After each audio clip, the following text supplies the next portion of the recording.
so welcome back to Lex Reads. So in today's video, I am going to be doing my August wrap up, and I had a really good month in August. It was a little busy. I had a really good month in August. I went to New Orleans, and I just was out, look, in these streets basically. So I felt like I wasn't, reading a lot, but apparently I was, because 4 books in 1 month is good. I mean, 1 book in 1 month is good. Okay, it is not a race. But you guys know, with my monthly wrap ups, I like to talk about the books I read, the music I listened to, and the movies that I watched.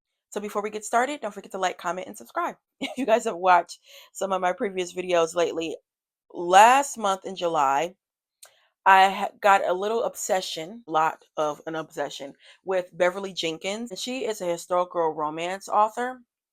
Y'all, when I tell you I have a problem, okay? I did start a series of hers back in beginning of the year in January, and it was a Destiny series, and loved the first book. So this month, I read 3 of her books. I listened to one of them, and currently I'm still reading another one of her books. Well, 2 of her books. But for August, the first book that I read of hers was Destiny's Captive. This is the 3rd book in the Destiny series. The series is 3 young men. They're the Yates brothers, and they own like this, it's like a ranch, and they have some Spanish descent.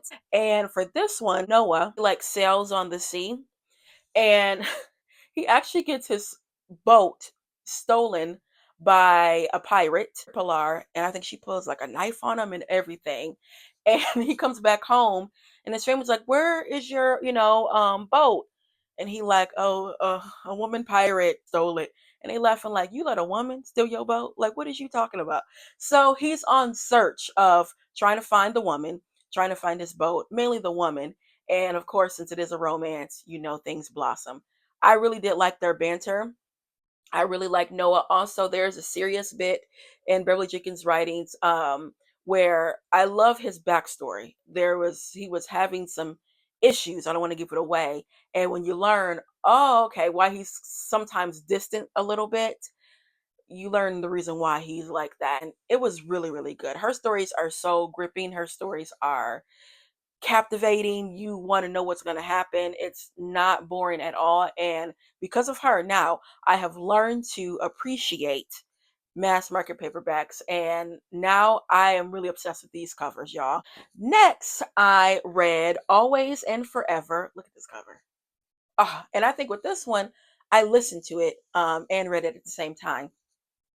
This one's really good, you guys. So you have a woman, comes from a well-established family. Her father, he owned a bank. He passed, so he gives her, the bank. But she gets jilted like at the altar, and she's kind of bummed, well, a lot of bummed about that. And she like, I'm not even gonna be with nobody anymore. I'm done. My love life. I'm just gonna be a single woman, right? But her cousin writes to her and says, these men, is it the Great Exodus, I think? They are, coming, from war, and they want to settle down. They want wives, they want a family. Can you help us with that? But then she's like, well, I need someone to help us travel there, and we don't want to go on train because, of course, with Jim Crow, even though even though they are allowed to ride the trains, but they do stuff like, if it's overcrowded and if like a white person needs to come, okay, bye, get away. And it's like, I paid for my train ticket. No, they don't care. So in comes Jackson, and at first he's reluctant because he's like, all these women I'm gonna have to, take along on this trip. And again, it's wagons, so they're gonna have to live, in tents and all that. But the main 2 characters, they don't like each other, and they just go back and forth. Then it becomes an enemy to lover situation. And again, love the banter, and I love everything about this book. And the cover is just, it's so pretty. The last Beverly Jenkins book I read, I actually listened to this on Audible, and it's called Before the Dawn. And this one was really good. The cover, I think I'm just gonna get this book. And a good thing about like her books and mass market paperbacks, they're very, very cheap. They're like $8.99. And that's one reason why I went in the last time, where I was like, girl, you got to stop yourself. At least read a good amount of those, then buy some more. So I haven't bought any lately, but I am itching to buy some.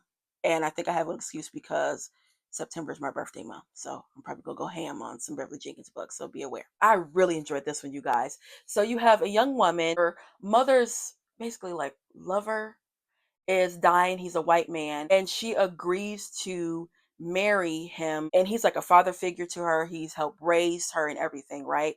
And he's like, well, since your mother and I are not married, I want to set you up really well financially. So I'm gonna need you to marry me. You're gonna be a widow because I'm gonna, pass soon. So she agrees to it, right? On his deathbed, she learns that he has some sons that he just kind of discarded, right? And he wants to make it right. And so he's like, can you go, to them and basically tell them that, I was thinking about them and I love them. But one of his sons, like, he sucks. I hate him. And you're just a gold digger. Like, you married him and they don't know the backstory, right? And then she ends up getting sued because they're like, no, it's the son and the main protagonist, they don't like each other because, again, he thinks that, she's a gold digger. And you see that banter. And again, it's another enemies to lovers. But even with that same kind of like trope, it's still different. All her books that I have read have not been the same. That's the beauty of a good writer, and that's the beauty of Beverly Jenkins. Like, her books are just amazing. Last book I read was for Lex Reads Book Club, and it was Sula. And we had such a great discussion. This is my second time reading Sula. The last time I read it was about 5 years ago. And I do believe that with this book, reading it at least twice, you really do understand it even more. Also, in my opinion, Sula is the easiest to navigate with Toni Morrison's writings because essentially the story is about two young girls that have known each other since they were children, and you see them as kids and you see them as adults and how they navigate, their lives. But it's such a great story. This is Sula is a character that you do not forget.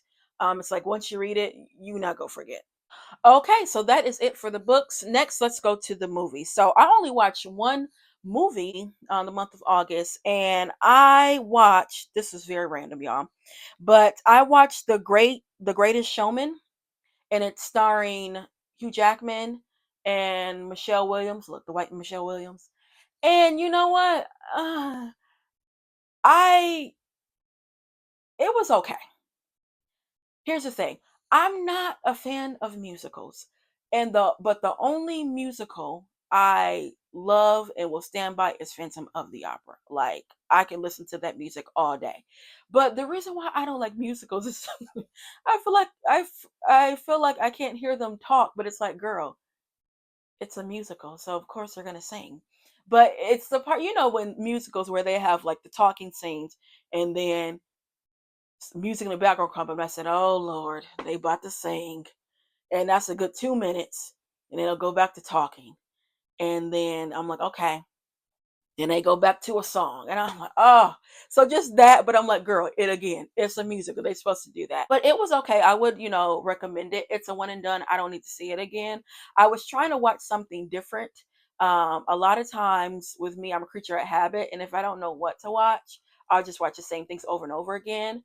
And this was on Prime Video, and it's inspired by a real life man, P.T. Browning, as known the Brahmin and Bailey Circus, and that was what during like the 1850s or something like that. So yeah, it's inspired by him. But overall, I'm glad that I watched it. It is a one and done. Okay, so that's it for movies. Now for music, I think this has been like the second or third month where I haven't really been listening to a whole like album or anything like that. Listening to just, random songs. I do have a music playlist. So if you guys are ever wondering like what current music I'm listening to or whatever, I usually save it on there. But yeah, nothing special, no full length albums. I really need to get back into full length albums. I probably will soon.